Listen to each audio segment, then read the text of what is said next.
Selamat datang kembali Banjar dalam Kosakata. Hari ini ulun hendak menyampaikan sebuah kosakata Banjar yang mana kosakata ini banyak digunakan oleh masyarakat Banjar dalam kehidupan pergaulannya di lingkungan masyarakat Banjar. Bunyi kosakatanya seperti ini. Mucil.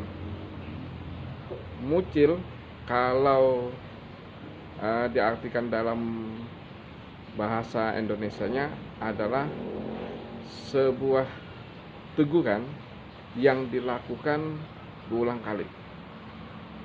Ulun contohkan dalam bahasa Banjar dulu. Mucil nyawa ini berapa kali sudah dipadahi, tetap aja masih aja.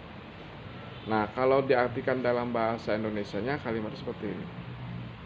Sudah sering saya melakukan sebuah teguran kepada kamu, tapi kamu tetap saja melakukan kesalahan yang sama.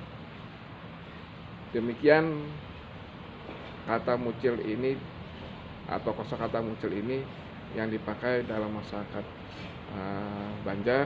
Mudah-mudahan membantu Anda menguasai bahasa Banjar lebih dalam lagi.